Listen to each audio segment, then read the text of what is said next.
আমরা এই পর্যায়ে দেখি যে উদাহরণ 7 এবং অনুশীলনীর 15 নম্বর একই রকম। তো অনুশীলনী 15-এর দুইটা খণ্ডে অঙ্ক, বাট 7 নম্বরটা একটা খণ্ড। তার মানে 15-এর প্রথম খণ্ড 7-এ আছে। আমরা অলরেডি 15টাই করে দিচ্ছি, এখানে দুইটা খণ্ড। তো 15তে এই মানটা দেওয়া আছে, আমরা এই মানটা থেকে দেখি কতটুকু সামনে যাইতে পারি। আমরা দেখবো যে হ্যাঁ, a to the power 4 কে লেখা যায় a square whole square plus a b to the power 4 কে লেখা যায় b স্কয়ার হোল স্কয়ার। তো আমরা দেখবো যে দেখো এটা হলো a, এটা হলো আমার b, তার মানে এটা a স্কয়ার, এটা b স্কয়ার। তো আমরা একটা জিনিস জানি, এখানে স্কয়ার এখানে b স্কয়ার, মধ্যখানে কি থাকে 2ab। তো মধ্যখানে 2ab থাকলে আমি দিলাম 2, আর এই a স্কয়ার মানে এখানে যা আছে তা লেখা মানে a, এখানে b স্কয়ার লেখা মানে b। এবং এটার সাথে এটা মিলে কিনা দেখো, এ স্কয়ার বি স্কয়ার এখানে একবার, এ স্কয়ার বি স্কয়ার এখানে কয়বার, দুইবার। আমি অলরেডি সূত্র মিলানোর জন্য 2 লিখছি, আর সেখানেই আমার এ স্কয়ার বি স্কয়ার একবার বেড়ে গেল। তো এ স্কয়ার বি স্কয়ার এখানে একবার, এখানে হলো দুইবার। আমরা এই যেহেতু এখানে দুইবার লিখছি, আমরা এখানে এ স্কয়ার বি স্কয়ার একবার কমিয়ে দেব। কি করছি, এ স্কয়ার বি স্কয়ার এখানে দুইবার যোগের আমরা আরো একবারকে বিয়োগ করে দিব। এই যে দেখো কিভাবে, এই যে এ স্কয়ার বি স্কয়ার এখানে একবার, আর এ স্কয়ার বি স্কয়ার এখানে কয়বার, দুইবার। তো দুইবার এ স্কয়ার বি স্কয়ার যেটা আমরা সূত্র মিলানোর জন্য লিখছি, আমরা এখানে একবার কমিয়ে দিব, এই যে একবার কমিয়ে দিলাম।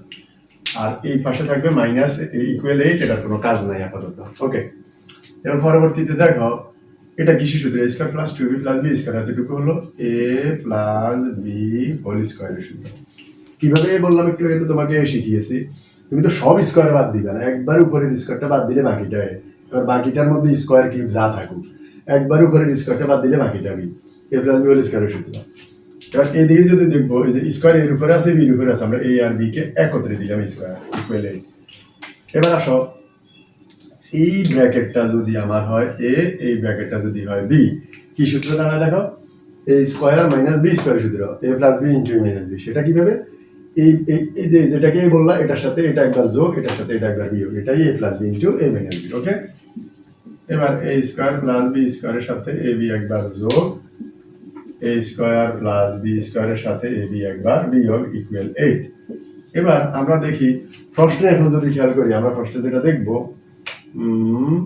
প্রশ্নে দেখি এই যে square plus AB plus B square, এটার একটা মান আছে, এটার জায়গায় লিখবো 4, এটার মান 4। এটা না লিখে লিখছি এটার মান 4, আর এটার মান নাই, এটাকে লিখে রাখবো, একটু সাজিয়ে লিখি, minus AB plus B square equal 8। এবার এই পর্যায়ে দেখো a square minus AB plus B square equal 8।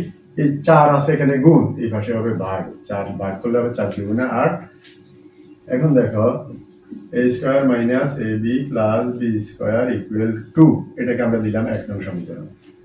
এবার আসো, আবার একটু আগে যে মানটা আমরা লিখছি সেটা ছিল এরকম, a square plus AB plus B square, এটা প্রশ্নে দেওয়া আছে। কেমন, a square plus AB plus B square প্রশ্নে দেওয়া আছে, যেটার মান হলো 4, এটাকে দিলাম আমরা 2 নং সমীকরণ। এখন দেখো এই 1 নং আর 2 নং সমীকরণে তুমি যোগ করবা না বিয়োগ করবা, দেখো অটোমেটিক এই a প্লাস বি, এই a স্কয়ার এখানে একবার, এখানে একবার, দুইবার 2a স্কয়ার, আর এই a b যোগের a b বিয়োগের, a b থেকে a b বাদ গেলে 0। হ্যাঁ, কাটতেও পারো, বা এখানে লিখবো যে যোগ করে, যোগ করলে a স্কয়ার স্কয়ার, আর এখানে b স্কয়ার একবার, এখানে একবার, কত প্লাস 2b স্কয়ার দুইবার, আর এখানে 4 এ 2 যোগ করলে কত 6।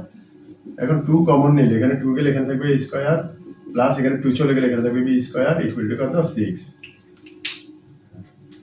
এখন দেখো এখানে কি করব, এই যে a square plus b square, a square plus b square equal, এই পাশে কে থাকে 6, আর এখানে আছে 2 গুণ, 2 এই পাশে হবে ভাগ, 2 দ্বারা ভাগ করো, 2 দ্বারা এটাকে ভাগ করলে 3 দুগুণা